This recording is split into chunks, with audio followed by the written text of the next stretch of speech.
Bueno, pues vamos a hablar de uveitis pediátrica. Hopefully no va a ser tan larga porque muchas de las cosas en los niños son parecidas a los de los adultos, así que eso vamos a ir más rapidito.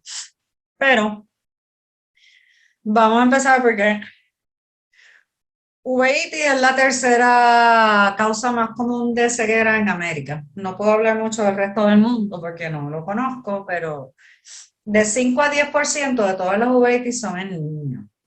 Las uveitis dejan ciego a más niños que adultos. De 40 a 50% de los niños tienen uveitis posterior, lo que no es común en los adultos. Vamos a ver si alguien me dice por qué. No tengan miedo de hablar, quiten el mute. ¿Por qué los niños tienen más uveitis posterior que los adultos? Por la toxoplasmosis. Exactamente, porque toxoplasmosis es mucho más común en niños, bastante común, así que vemos mucha toxoplasmosis. Ok. Del 30 a 40% tienen uveitis anterior, de 10 a 20% tienen uveitis intermedia, que es más común que en los adultos. Yo no sé por qué yo veo tantos niños con uveitis intermedia, y para mí que muchos son sarcoid, pero eso es difícil de probar. Y de 5 a 10% tienen panuveitis. En los adultos, panuveitis es más común que en los niños. Pero ya saben que en los niños, por lo menos la mitad, cerca de la mitad, tienen uveitis posterior, que eso no es jamás igual que en los adultos. Un poquito menos por ciento tienen uveitis anterior, en los adultos la uveitis anterior es más común. Ok, pues vamos a empezar. Los niños, tratar niños es bien problemático, es uno de mis challenges más difíciles porque los niños son difíciles de examinar, son difíciles de tratar, el riesgo de ambliopía es alto si la uveitis no se puede controlar suficientemente rápido. Las complicaciones de los medicamentos para controlar la uveitis pueden afectar el crecimiento y el desarrollo de los niños y la posibilidad de complicaciones durante una vida completa y la posibilidad de ceguera es mucho más alta en los niños. Los niños no se dejan chequear, no se dejan examinar, no se dejan echar las gotas, no les gustan las inyecciones. O sea que es un poquito complicado tratar a los niños, pero hay que tratarlo porque si no se quedan ciegos. Como todas las uveitis, tenemos nuestra clasificación de son, que tenemos anterior, intermedia, posterior y panuveitis, y cada una de estas a su vez puede ser infecciosa o no infecciosa. Las causas no infecciosas de uveitis pediátrica. Lo más común que vamos a ver en niños es la uveitis asociada a artritis reumatoidea, artritis inflamatoria juvenil. Tenemos también TINU, tubulointerstitial nefrosis and uveitis, sarcoidosis, uveitis intermedia, BKH, Behçet, idiopáticas son más raras, pero pueden ocurrir. Vamos a hablar primero de artritis juvenil, porque esto es lo más importante de esta conferencia y es las uveitis más comunes que van a ver en niños y las más peligrosas. Artritis juvenil es artritis en una persona de 16 años o menos que dure más de 2 semanas sin tener ninguna condición conocida que se asocie con artritis. La clasificación en Estados Unidos y en Europa ha sido diferente toda la vida, causando un montón de confusión.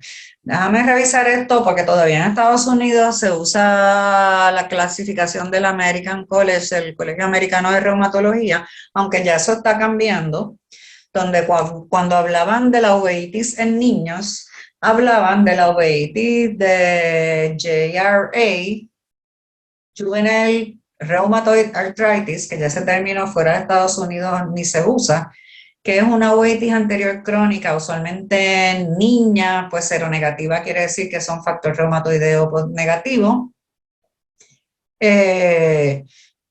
Y se ve la de las niñas con anterior uveitis crónica anterior, que esa se relaciona mucho al ANA positivo, y entonces tenían otro grupo aparte que se le llaman las las espondiloartropatías seronegativas, RF negativo, pero que no son JIA, JRA, ocurren en niños mayores, tienen uveitis aguda más frecuentemente y ahí es más importante el HLA-27. En Europa, desde hace tiempo, la uveitis pediátrica la clasifican todos, niños y niñas juntos, sean con artritis o por otras cosas, tienen toda una clasificación. Hubo una del EULAR que le llamaban Juvenile Chronic Arthritis, y entonces por fin el ILAR, el International Leagues Against Rheumatism, desarrollaron el término Juvenile Idiopathic Arthritis, que es el que se usa para todos los niños con artritis,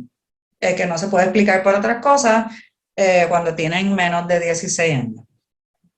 Y esa es la clasificación que vamos a usar, JIA. En el American College of Rheumatology, como le dije, teníamos JRA, Rheumatoid Arthritis Reumatoidea Juvenil, que son las que le dan a las nenas con ANA positivo. Está la artritis, esto no va a cambiar en la otra clasificación, pero está la clasificación de artritis sistémica, que es el Steel Disease, la artritis poliarticular, donde hay 5 o más articulaciones envueltas cuando presenta la artritis. Y la artritis posiarticular, monoarticular o hay otro nombre. Posiarticular, monoarticular, hay otro nombre que es 4 articulaciones o menos envueltas. Y esa es la que más se asocia con uveitis. En este grupo de casi todo niñas, el ANA es importante. La uveitis es mucho más común en los pacientes que tienen ANA positivo. Yo quizás tengo 2 o 3 nenes con la artritis reumatoidea juvenil clásica y uveitis, pero es mucho, mucho más común en niñas. Y es una uveitis anterior crónica. Eso es JRA, que como se clasificaba en Estados Unidos. Las otras artritis en niños, igual que son las mismas que dan en los adultos, pero que dan en niños mayores, es más común, también da en varones, no es tanto las nenas. Está la espondilitis anquilosante juvenil, el Reiter's juvenil y el Juvenile Enteropathic Arthritis, que es la que está asociada con enfermedades inflamatorias de los intestinos, como Crohn's y colitis ulcerativa. Y está Juvenile Psoriatic Arthritis, artritis psoriática juvenil, que está ahora mismo en una clasificación solita en la clasificación nueva. De todas maneras, en este grupo, cuando tenemos estos nenes mayores, que no es como la de JRA, pues aquí el HLA-27 es más importante. Muchos de estos pacientes tienen HLA-27 positivo, vemos más niños, mayores, y una presentación más frecuente de uveitis anterior aguda. Cuando tú hablas de JRA, tipo americano, eso es una uveitis crónica, nada. No tienen aguda y casi ninguno es niño. Cuando hablamos de JIA, Juvenile Idiopathic Arthritis, ahí los incluimos todos. Esa es la clasificación nueva que se está tratando, que es la que está en el resto del mundo. Los americanos son los que se han resistido un poquito, pero ya eso está cambiando hace unos años, pero todavía no la logramos burlar completa. Ok, cuando hablamos de Juvenile Idiopathic Arthritis, no estamos hablando de uveitis ahora, estamos hablando de la artritis, porque tengo que hablar de eso primero. Esta es el ILAR Classification, que es la más importante. Tenemos 5 subtipos. Tenemos artritis idiopática juvenil sistémica, que es lo mismo que el Still's disease. De 10 a 15% de los pacientes con artritis idiopática juvenil van a tener Still's disease. La oligoarticular, monoarticular, posiarticular, que 40-50% tienen ese tipo de artritis, y esos son los que pueden desarrollar más uveitis, especialmente con ANA positivo. Y la poliarticular, que es 40% de los pacientes con artritis idiopática juvenil. La poliarticular se divide en los que tienen factor reumatoideo negativo, que es la mayor parte, y los que tienen factor reumatoideo positivo, que son solamente 15% de las poliarticulares, solamente 3% de todas las uveitis, de las artritis idiopáticas juveniles. Tenemos la cuarta clasificación, el cuarto grupo aquí, es la Enthesitis Associated artritis idiopática juvenil, que es de 10 a 20% de los pacientes con artritis, y aquí incluye ankylosing spondylitis, la artritis reactiva o Reiters, y la enteropática, que es la que se asocia con las enfermedades inflamatorias de intestino. Y la quinta categoría, que está solita aparte porque es diferente a las demás, es artritis psoriática juvenil. Ok, artritis idiopática juvenil, Still's disease o la generalizada. Esto presenta en niños un poco más pequeños que las nenas que presentan con uveitis, porque es la posiarticular y es sistémica. Da fiebre, rash, linfadenopatía, patosplenomegalia, pueden tener envolvimiento de múltiples articulaciones. La uveitis es bien rara en este tipo de artritis y se recomienda que se examinen los pacientes una vez al año. Esta artritis da en niños un poco mayores que en los que vemos la idiopática con la poliarticular y la posiarticular. La poliarticular, factor reumatoideo negativo, 5 o más articulaciones envueltas, esta afecta a las niñas más que a los niños, tiende a afectar las articulaciones pequeñas de las manos, pero también puede afectar las articulaciones que llevan peso, como las rodillas y los tobillos y el cuello. Y en este grupo podemos ver uveitis, la uveitis más común en los pacientes que son ANA positivos. La que es factor reumatoideo positivo, que es la menos común de todas estas artritis juveniles, da, como les dije, 15% de los pacientes con poliartritis, 3% de los pacientes con artritis idiopática juvenil, y esta se comporta como la de adultos. Estos niños tienen mayor riesgo de tener daño a las articulaciones con otros tipos de artritis juvenil, y la uveitis es extremadamente rara. En estos también, estos niños con la poliarticular, con factor reumatoideo positivo, se recomienda que se vean una vez al año también.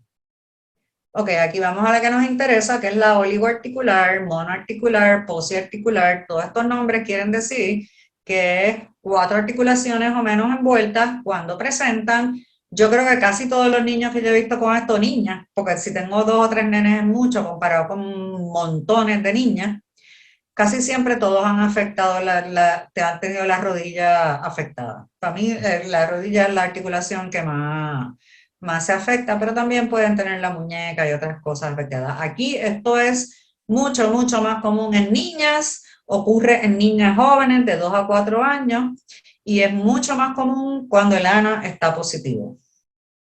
Artritis juvenil, oligoarticular, posiarticular, monocular con ANA positivo, el riesgo de uveitis es bien alto. Y estos niños hay que chequearlos cada 3 meses. Ok. La cuarta, el cuarto grupo aquí de la clasificación es la Enthesitis Associated Arthritis Juvenil. Estos pacientes tienen enthesitis. Enthesitis es inflamación en el punto donde los tendones o los ligamentos se unen al hueso, que se llama la entesis. Eso yo lo aprendí después de vieja. Para mí que cuando yo estudié medicina no existía ese término, pero puede que me equivoque. Y aquí vamos a tener espondilitis anquilosante, la artritis reactiva y la enteropática. En estos pacientes son más comúnmente niños, son mayores que las nenas chiquitas de JIA, y la uveitis es más común en los que son HLA-B27 positivos y se comportan como HLA-B27 uveitis, con el ojo rojo y uveitis aguda y dolor. Lo que no ocurre con el JIA de las niñas, las que teníamos antes. Juvenile psoriatic arthritis está en una clasificación aparte porque estos nenes a veces la artritis ocurre antes de que le dé nada en la piel, en el rash de psoriasis, haciendo el diagnóstico difícil. Si no tienen uveitis tampoco, pues es difícil para los pediatras. Pero a veces los pediatras ven cambios en en las uñas de los pies o de las manos que hacen el diagnóstico. Pero de todas maneras, un paciente, un niño que tenga artritis juvenil y tenga algún first relative, un familiar de primera línea, papá o mamá, básicamente, o algún hermano mayor o algo, que si tiene psoriasis, con nada más que el historial del familiar cercano teniendo psoriasis, ya ustedes pueden hacer el diagnóstico de artritis psoriática. En los niños que le da oitis en este grupo, contrario, aquí pueden ser niños, niñas, de hecho aquí no hay una predilección por niñas y yo pensaría que es hasta más común en nenes, pero en este grupo la uveitis no es aguda, no da dolor, es crónica y progresiva, bien parecida a las pacientes con oligoartritis y polyarticular anapositive patients que desarrollan uveitis. Así que la uveitis aquí es una uveitis crónica en psoriasis artrítica, es una uveitis crónica, no es una uveitis aguda y recurrente como se ve en otros niños que tienen el HLA-27 positivo. Los pacientes de psoriasis pueden tener HLA-27 positivo también, pero por alguna razón a estos nenes no les da una uveitis crónica, activa tipo HLA-27 como le da a los adultos. Ok, la uveitis en artritis idiopática juvenil, como les dije, es mucho más común en niñas pequeñas con enfermedad oligoarticular y ANA positivo. Se desarrolla en 20% de todos los niños con este tipo de artritis. Y también en 10% de los pacientes con polyarticular disease, usualmente con el factor reumatoideo negativo y algunos de ellos pues tienen ANA positivo. Es una uveitis crónica no granulomatosa anterior. Casi siempre se desarrolla en los primeros 4 años después del diagnóstico de la artritis. Hay quien dice que la uveitis se puede desarrollar primero, pero eso es bien raro y sería raro diagnosticar la artritis, pero como no da síntomas, los pacientes no los mandan al oftalmólogo porque los nenes no se quejan y es asintomática. Como les dije, en JIA la uveitis anterior es crónica en ambos casos. Se ha reportado en algunos casos raros una granulomatosa aguda en JIA tipo JRA, como en las niñas, pero yo lo he visto en un par de casos, pero comparado con los que son no granulomatosos, pues no es muy significativo, es bilateral en 90% de los casos por lo menos. Yo tengo 2 o 3 casos que son unilaterales, también una minoría. Pueden desarrollar sinequias posteriores, queratopatía en banda, catarata, glaucoma y CME, todas las complicaciones de uveitis. Vemos un ojo que se ve bien, probablemente tiene células cuando lo miramos en el slit lamp, pero cuando lo dilatamos, pues vemos las sinequias posteriores. La queratopatía en banda, ya vieron fotos de eso. Esto es una nena, creo que fue, sí, que me la mandaron con esta uveitis horrible en un ojo. Miren la queratopatía en banda que tenía. Esto pues le pelé el epitelio, le apliqué EDTA y miren qué bonito quedó. Eso es lo bueno del calcio, que casi siempre se lo podemos sacar, porque obviamente con esa banda de calcio no puede ver. Ni nosotros podemos ver la cámara anterior muy bien. Pues, ¿cómo tratamos esta uveitis? Pues el tratamiento temprano es con esteroides tópicos y cicloplégicos, pero la mayor parte de, por lo menos las niñas con JIA, van a necesitar inmunosupresión sistémica para control y preservación de visión. Desde hace millones de años, antes de que yo fuera ni residente de oftalmología, estas uveitis en niñas se tratan con metotrexato, que es un antimetabolito, y ese es el tratamiento que usamos hasta ahora. Muchas veces no se controlan completamente con el metotrexato y entonces ahora tenemos Humira y se lo añadimos. Y eso es como hacer magia. El problema que tengo es que esto es en los pacientes de artritis. Si yo tengo un nene chiquito con uveitis y no tiene artritis, con uveitis anterior y quiero darle Humira porque no me responde a más nada, es un problema. Porque si no tienen otro diagnóstico para justificar el Humira es bien caro y los planes no lo quieren pagar porque Humira está aprobado para uveitis, pero es para uveitis no anterior, no infecciosa.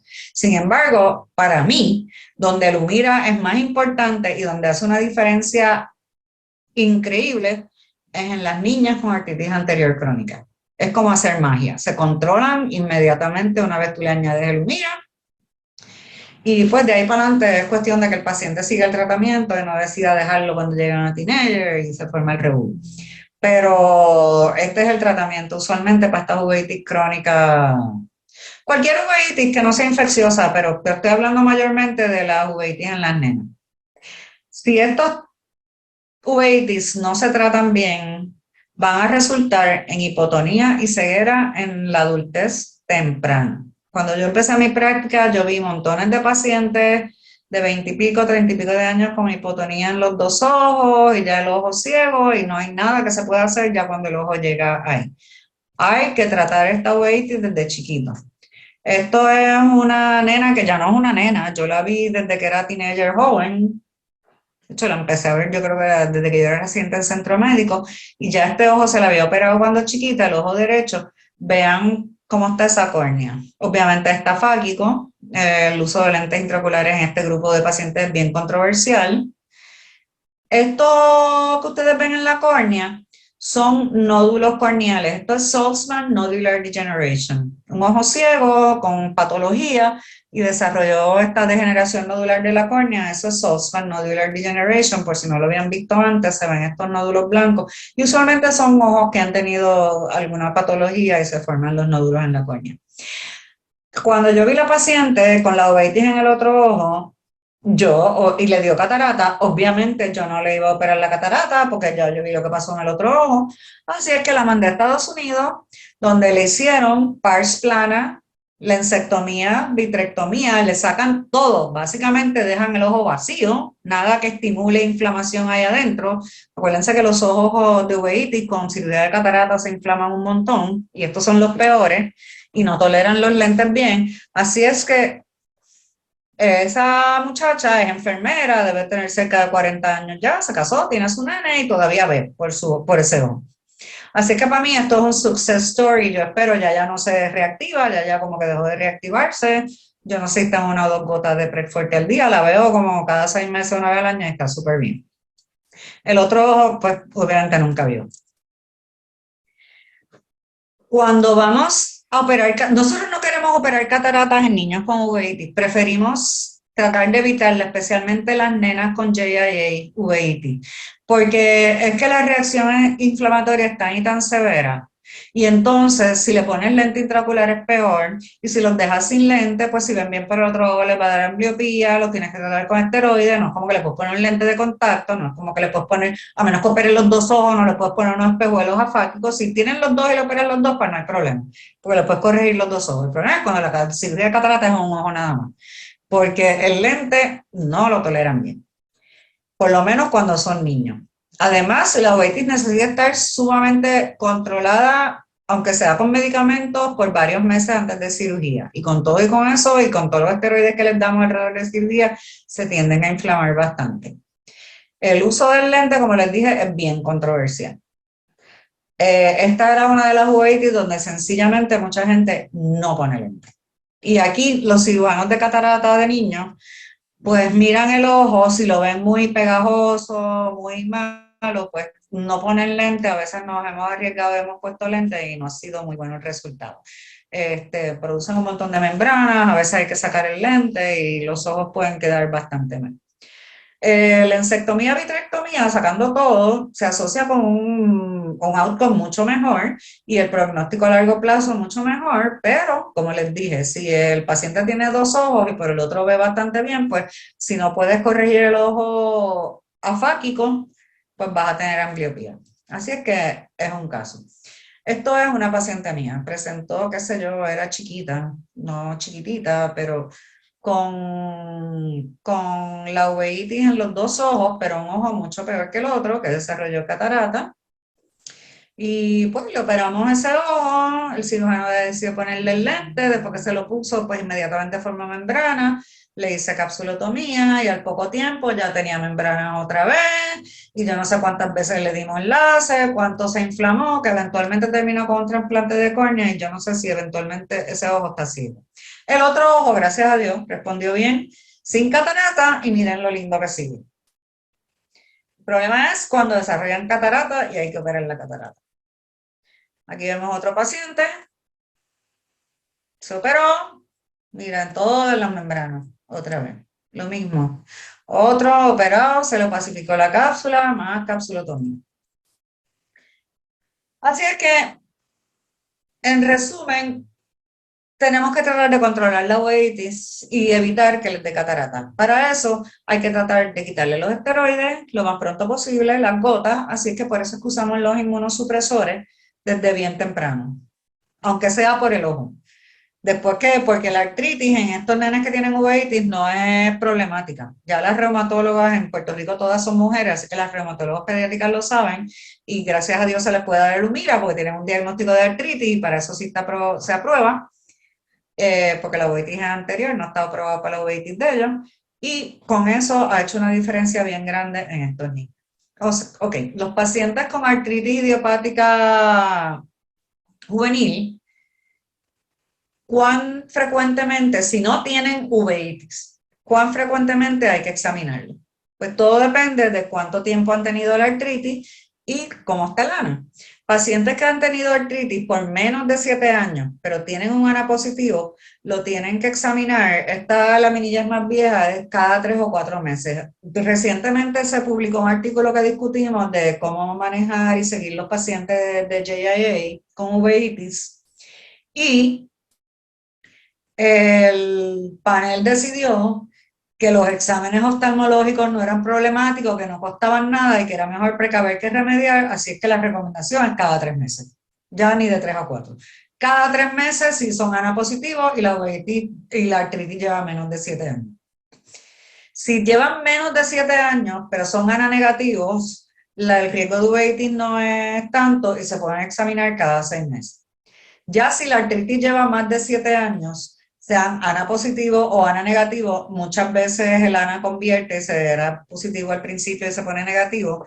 Ya después que llevan 7 años de la artritis, si no han desarrollado uveitis, ya es mucho menos probable que la desarrollen y ya ahí lo pueden chequear cada 6 meses, no importa cómo esté el ANA.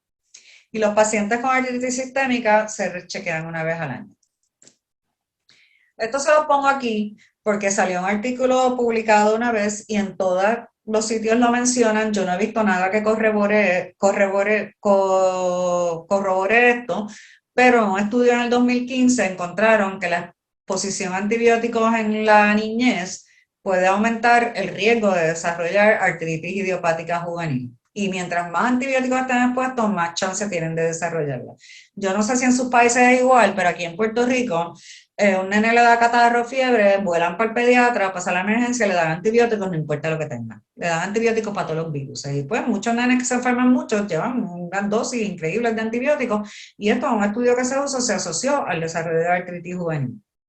Así es que no he visto más nada de esto, pero lo mencionan en todo lo que se habla de artritis juvenil, así es que ahí se los digo.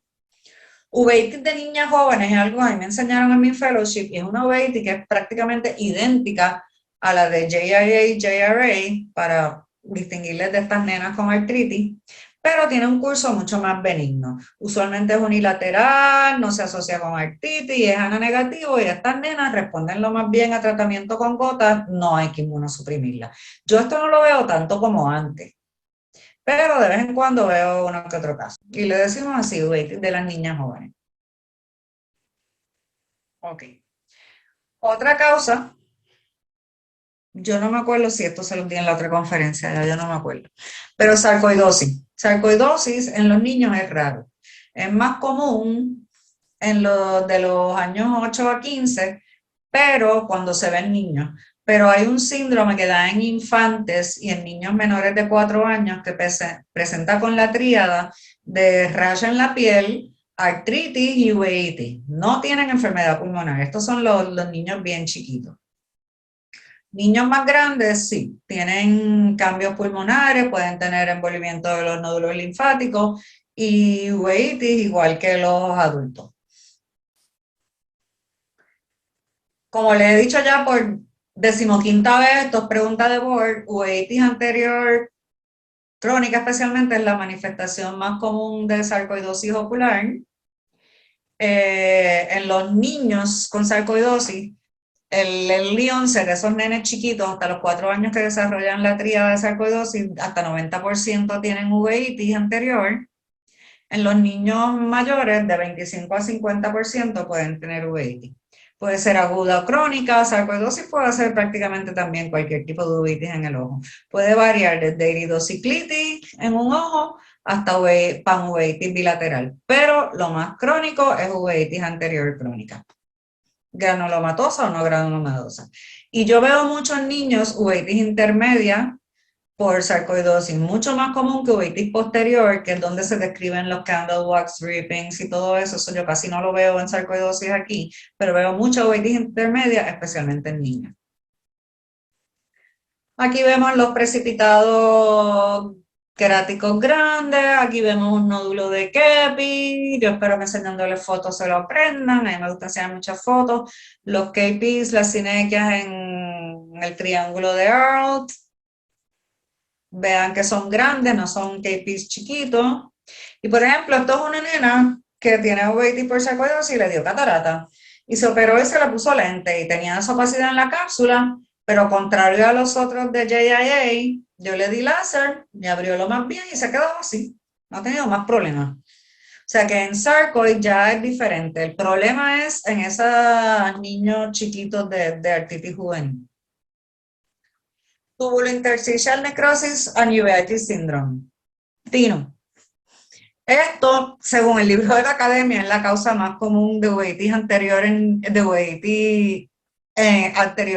niños. Y yo decía, contra, yo nada más que he visto un caso en mi vida.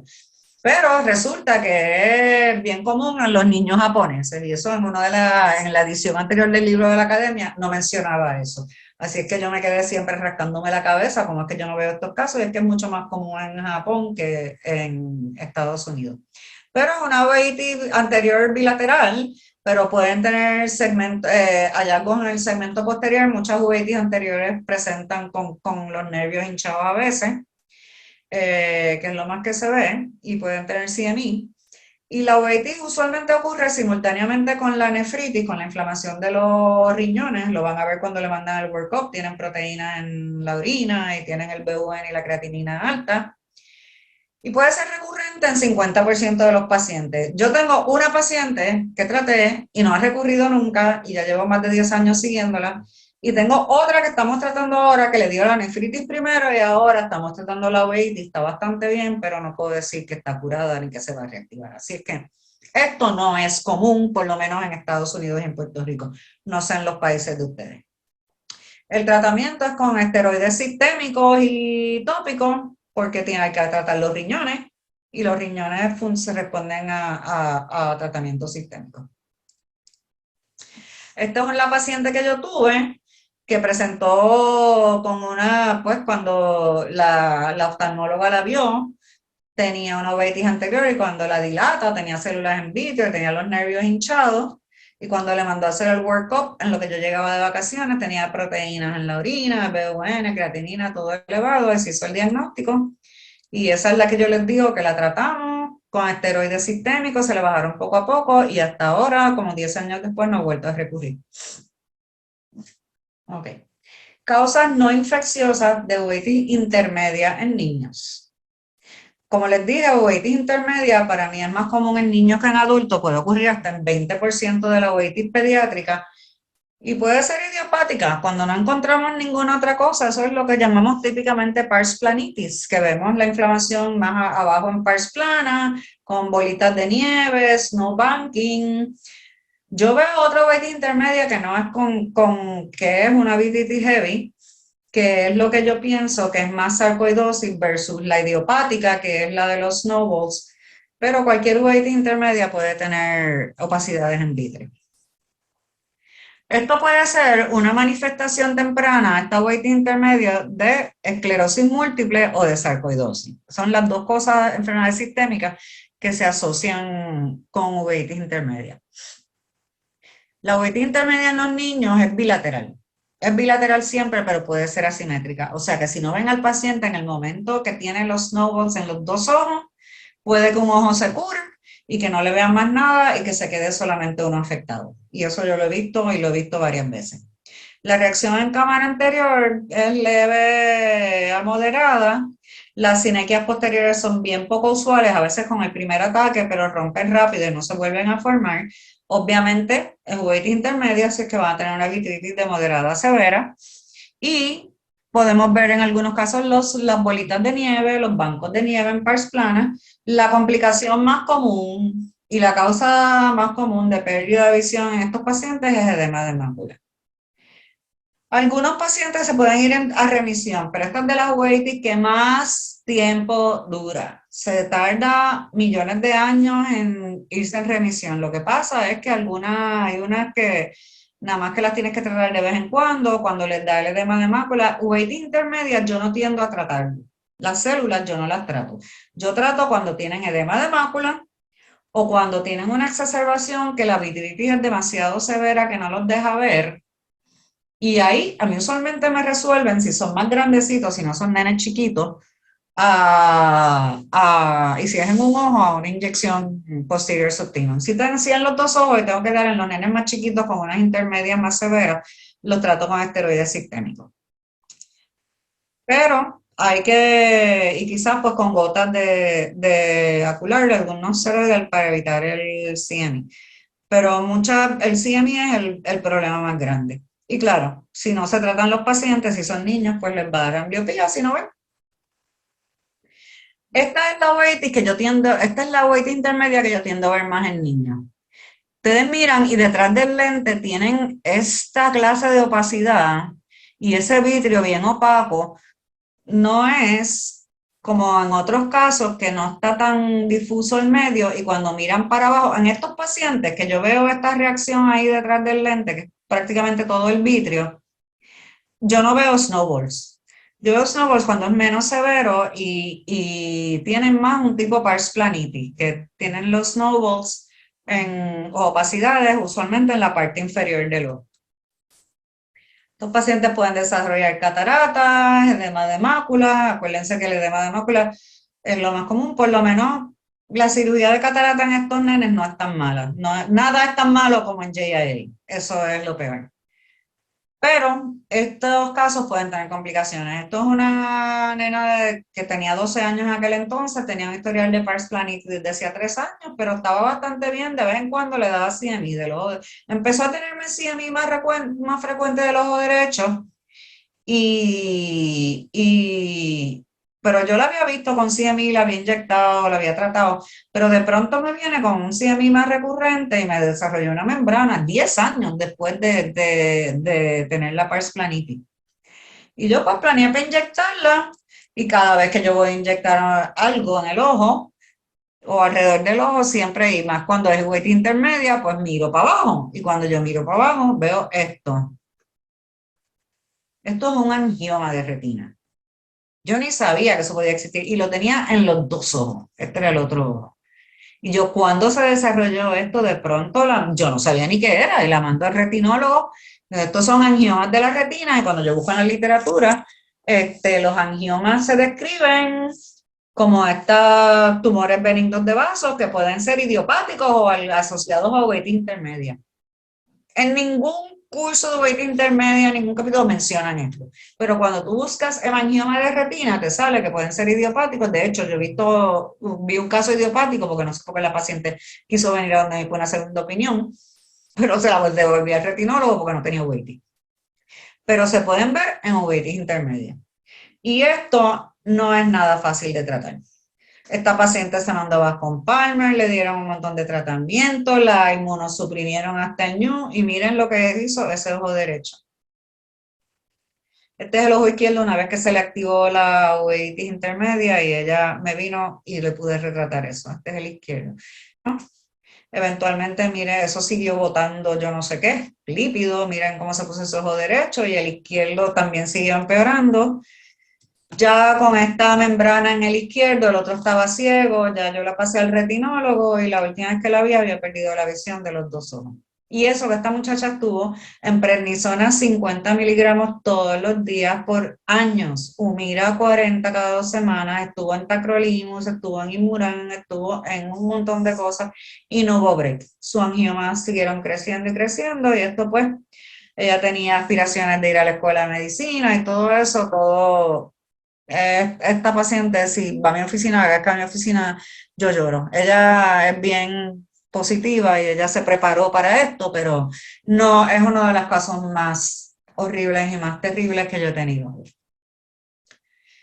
Así que se los digo para que lo sepan, que en algunos casos de uveitis intermedia, porque después de eso he visto más pacientes con hemangiomas, pero han sido más chiquitos, se los he pasado al retinólogo y hasta ahora yo creo que están bien, pero no estoy ni muy segura porque el retinólogo les da láser, les hace cosas, a veces les ponen placas, pero he visto 2 o 3 más después de eso. De hecho, vi uno chiquitito en un nene chiquito, pero yo creo que ese nene está bien. Causas no infecciosas de uveitis posterior y panuveitis en niños, pues idiopática, sarcoidosis, Bocco-Yanagi, AMPI, Behçets, las Behçets, Wegener's, Bocco-Yanagi, eso es medio raro en niños, pero yo lo he visto, puede pasar. De hecho, tuvimos una en el hospital hace poco que era de las islas y vino con una uveitis horrible, una panuveitis, y le dimos tratamiento, le mandamos al workup y volvió sorda. Yo juraba que era un Cogan syndrome, pero se pulsó con esteroides y me dijo Armando que él creía que era un BKH, pero eso era una nena de como 2 o 3 años. Posterior and diffuse uveitis en niños. Esto es lo que yo les hablé anteriormente, que teniendo a ver en niños el multifocal choroiditis, pero con células. No es multifocal choroiditis with panuveitis el que vemos en los white dot syndrome en las mujeres.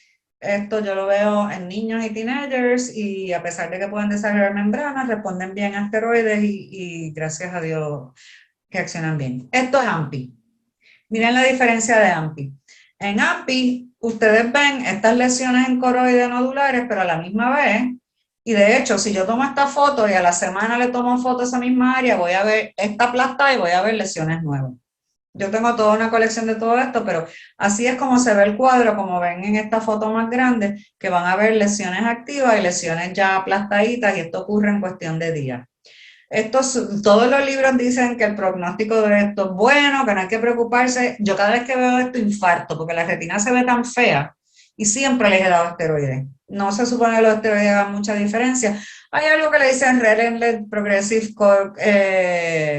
Amphigenous Choroiditis, pero eso es recurrente, es progresivo. Ninguno de estos pacientes, por feo que se vea, ha sido un Amphigenous Choroiditis y no ha habido que inmunosuprimirlo.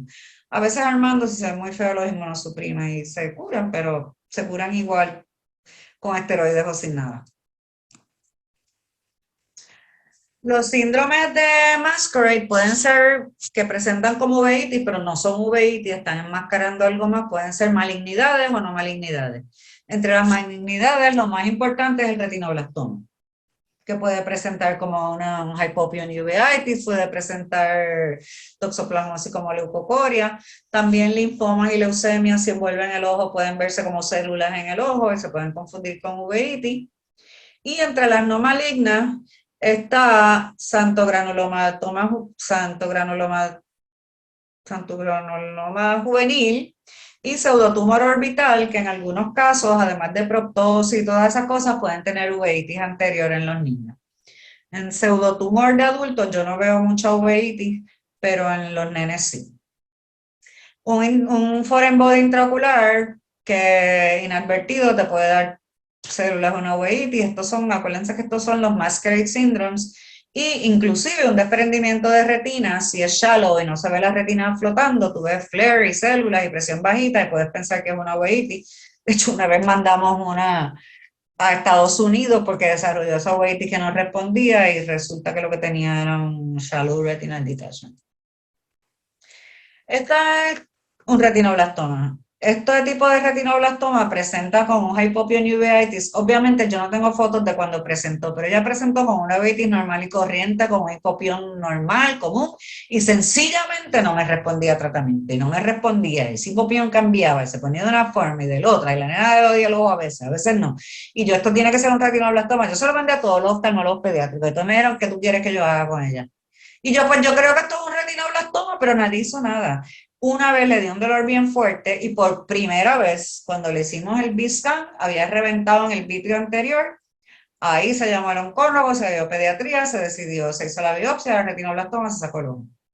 Y la nena está bien. Pero a mí me dio un trabajo bregar con esta nena porque ninguno de los pediátricos me creía. que era un retinoblastoma porque no tenía nada en el vitrio. Así es que, ¿alguna pregunta de las no infecciosas? Porque esta parte va a ser bastante rapidito, porque ya esto lo hablamos todo, menos de estreptococo. Bueno, pues las causas de infecciones, de uveitis infecciosa en niños, tenemos toxoplasma, toxocara, los virus de herpes, cat scratch disease, cuando causa neuroretinitis, oncocercasis, Lyme disease y streptococcal infections. Causas de uveitis anterior en niños, los virus de herpes, es raro ver uveitis, es mucho más común ver queratitis, pero como vieron en esa niña que yo les enseñé de 3 años, sí tenía una uveitis herpética. Otros virus que son raros es varicela, es raro ver una uveitis por varicela en un niño, a menos que tenga uno suprimido, pero los libros lo dicen, así que se los pongo. Sífilis, especialmente sífilis congénita o sífilis adquirida, los niños los violan o tienen relaciones sexuales precoz, la enfermedad de Lyme, brucelosis, oncocercasis, todo eso se puede ver en niños. Esta es la nena de 3 años, ya les he enseñado esta foto 3 veces. Como les dije, herpes puede causar uveitis unilateral anterior en niños, igual que en adultos, pero la queratitis es mucho más común en los niños y la queratitis es más peligrosa porque deja cicatriz y pérdida de visión y ambliopía. Por lo menos la uveitis responde a tratamiento y si no afecta a la córnea, pues el paciente ve bien. Casi nunca da CME, aunque yo he visto CME en adultos con queratitis herpética, pero es raro.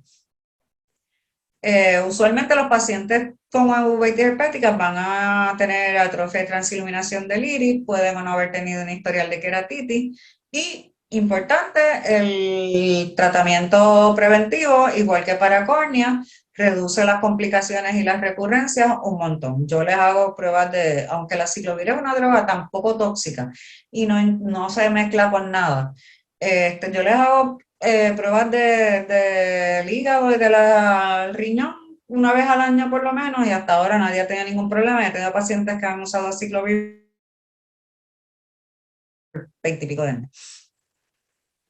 Esta foto se la pongo, esto es queratitis, no sé si se la puse en la otra, esto es una nena que le dio varicela cuando era bebé, porque todo el mundo en la casa le dio y ella no estaba vacunada todavía, y de teenager presentaba, esto no es uveitis, es queratitis, pero con estos infiltrados en la córnea, que los podemos ver por herpes simplex también, lo único que ella yo le daba Preforte y la córnea se la aclaraba completamente. Varias veces la vi con esto recurrente, hace tiempo que no le da.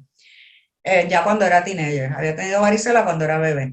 Uveitis no le vi, pero lo traigo para que vean, porque me está curioso, que si esto fuera herpes simplex, esto sana, pero se queda una cicatriz. Con zóster se le va. Y he visto adultos también con eso, con la queratitis por zóster que se les va completamente con esteroides. Post-streptococcal syndrome. Esto yo no sé si no creo que lo haya identificado ninguna vez, pero es una manifestación es una reacción autoinmune entre los linfocitos sensitizados con estreptococo y los tejidos del paciente después de una infección por estreptococo, ya sea un strep throat, el de la garganta o de la piel. Y estos pacientes pueden desarrollar varias cosas, entre ellas fiebre reumática, artritis reactiva, glomerulonefritis o uveitis, que se llama post-streptococcal uveitis. La uveitis tiende a ocurrir a varias semanas después de la infección por strep, anterior, bilateral, no granulomatosa, ocasionalmente pueden tener vitritis, hiperemia o hinchazón del nervio. Y el historial y los titers, los ASO titers, anti-streptococcal titers, nos ayudan en el diagnóstico. Y el tratamiento es esteroides tópicos anterior, sistémicos si es posterior. Y claro, hay que erradicar toda la infección por estrés. Sífilis. Sífilis no es común verlo en niños, pero es una causa significativa de morbilidad en los países subdesarrollados. Sífilis congénita puede llevar a la muerte o a morbilidad sistémica. Y corioretinitis en sífilis congénita es lo más común, el salt and pepper fundus, que cuando nacen usualmente está estable. Estos son fotos del internet, porque esto yo no lo he visto, pero esto es un niño que nace con sífilis congénita y tienen salt and pepper fundus y eso no cambia. A veces los pacientes pueden desarrollar otras formas de sífilis congénita que pueden presentar después, durante la niñez o la adolescencia, y eso incluye uveitis anterior y queratitis intersticial, que es lo más común. Esto es una foto de internet también de queratitis intersticial bilateral por sífilis congénita. Nosotros estamos viendo una paciente ahora que tiene esto mismo, pero tiene vascularización de la córnea. Yo no creo que sea esto, le mandamos a hacer el workup porque no puedo abrir los ojos. Y tiene unas opacidades centrales en ambas córneas. Así es que estamos investigando eso. Sífilis adquirida en niños, ya sea por violación, por relaciones sexuales, hay que tratarla igual que en los adultos, pero con las dosis ajustadas para la edad y el peso.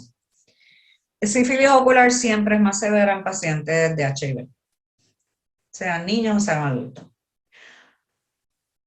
Yo creo que esto les hablé ya de oncocercaesis, que esto no lo vemos mucho en nuestro país. Brucelosis se ve, brucelosis se lo menciono porque en Estados Unidos no se ve porque nosotros pasteurizamos la leche, pero por ejemplo en Perú es bien común y causa todavía más de 500.000 de infecciones por año, y de 3 a 10% de esos casos son niños.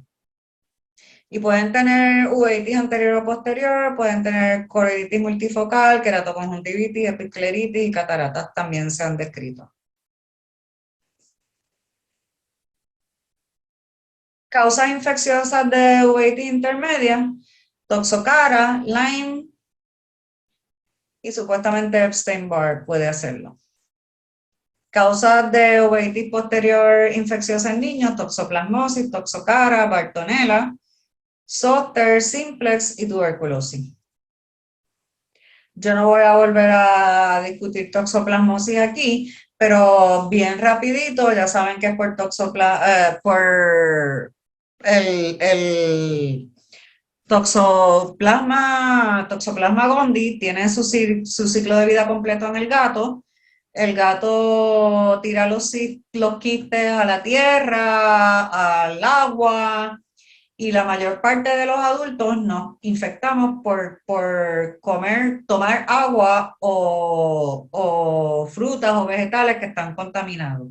También por limpiar la cajita del gato, tienen que, pues, si tocan quistes y se tocan la boca, pues la pueden, esto no ocurre por inhalación, tienen actually que ingerir el quiste. Porque si no, yo tendría toxoplasmosis ese tiempo, yo limpio las cajitas y eso vuela por todos lados el polvo, pero no, casi todo siempre es o agua contaminada en sitios donde hay gatos ferales o las vacas y los cerdos se comen la hierba que está contaminada con los quistes porque los pajaritos y los insectos los mueven, o nosotros comemos ensaladas si no están bien lavadas, lo undercooked meat es porque el animal se los come y la toxoplasmosis viaja al músculo, y si no lo cocinamos bien, nos comemos los quistes en la carne que no está bien cocinada, especialmente la de cerdo, y eso es como se adquiere. También se puede adquirir a través de la placenta, que es como 40% de las infecciones clínicas, toxoplasmosis congénita. Los organismos enquistados viajan a los músculos y al tejido neural y les encanta la retina. Así es que toxoplasmosis ocular, reactivaciones es bien común, sin embargo, aunque hay en el cerebro, no tiende a reactivarse en el cerebro tan comúnmente. En los pacientes de SIDA sí, la toxoplasmosis cerebral es mucho más común que en pacientes que no tienen SIDA. Es todavía más común que la ocular, pero eso es en SIDA. Ok. Como les dije, pueden ocurrir tanto congénitas o adquiridas, que quiere decir que pues, se infectaron después que nacieron, que tienen títulos de IgM positivo. Toxoplasma, otra vez pregunta de Bohr, es la causa del 50% de la uveitis posterior en el grupo pediátrico. Y acuérdense que los pacientes que nacen con toxoplasmosis congénita tienen un riesgo bien alto de quedarse ciegos, así es que hay que tratarlos durante el primer año todo el tiempo. Es una retinocoroiditis, ya esto lo hablamos. Y estas fotos se las enseñé, que no voy a volver a esta. El tratamiento de los niños es igual que en los adultos, pero las dosis se ajustan al peso, usualmente la mitad. Yo uso mucho la citromicina en niños y el Clozin hasta ahora no me ha dado problema. En los adultos es 304 veces al día, en los niños uso 154 veces al día. Y si tienen mucha inflamación, si tienen lesiones cerca de estructuras importantes como la mácula o el nervio óptico, le empiezo los esteroides de 24 a 48 horas después que empiezan los antibióticos. Todas las lesiones activas del niño se deben tratar para evitar complicaciones. Toxocara ya también hablamos y eso no, son las mismas fotos. Granuloma periférico, granuloma macular y la forma endoftalmítica. Acuérdense que cuando tienen el granuloma macular pueden presentar con leucocoria. Toxocara entra en el diagnóstico diferencial de retinoblastoma cuando tienen leucocoria. Y acuérdense que esas bandas se mezclan con la retina, pueden presentar como neuroretinitis. El caso que yo vi de neuroretinitis fue un teenager y vi otro que presentaron casi idéntico que también fue un teenager. Lo que veo de forma endoftalmítica son chiquitos, son de 2 a 4 años, no son tan grandes. Así es que el tratamiento es con esteroides sistémicos. Acuérdense que no estamos seguros si los antiparasíticos ayudan para nada o se empeora el paciente. Este es el caso que les presenté ahorita. Y esto es cat scratch disease, esto es neuroretinitis, Bartonella Hensler, ya esto todo lo dimos con los adultos. En cuanto a retinitis viral, donde tenemos el acute retinal necrosis y el PORN, aquí lo que les voy a dar es los puntos de importancia, porque ya lo discutimos para que se acuerden. En pacientes de menos de 25 años, y por eso es que yo tengo esto en esta conferencia, porque pueden ser de 16, pueden ser pacientes pediátricos que vengan con acute retinal necrosis, lo más común es herpes 2. Y es interesante que cuando William Culbertson descubrió que varicela zoster era la causa de acute retinal necrosis, hizo un estudio donde cogió un montón de nenes que tenían varicela y les dilató la pupila. Yo no sé, porque ya yo no veo varicela, ya pasó de vacuna. Y muchos de ellos tenían lesioncita en la periferia, de retinitis periférica, que era asintomática y se les fue con el tiempo, que no hubo que tratarlo. Así es que eso fue también publicado, pero ya no vemos casi varicela. PORN y citomegalo, acute retinal necrosis. Esto es bien raro en pacientes niños, acuérdense que es menor de 25 años, usualmente es herpes 2, no va a ser varicela, pero en pacientes inmunosuprimidos por HIV, los nenes sí pueden tener PORN. Lyme disease ya también se los discutí, exactamente lo mismo. Tuberculosis casi nunca se ve en niños normales, es más común en pacientes que son HIV positivos y en países subdesarrollados. Puede tener muchas presentaciones oculares, lo más común es las lesiones de coroides y el tratamiento es igual que el de TB en adultos, pero hay que manejarlo con el oftalmólogo pediátrico.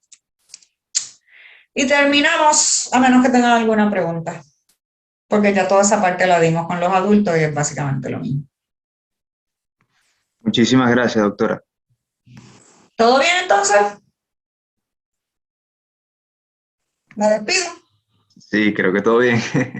Ok, pues qué pena no verles las caras y no conocerlos, esto me da estrés. Yo espero que ya el año que viene, si me ven por ahí en algún meeting, me dicen yo, curso. Alright. ¿Cómo? Pues nos vemos. Buenas tardes a todos, que disfruten el resto del día. Muchas Hasta gracias, luego, doctora. doctora. Gracias.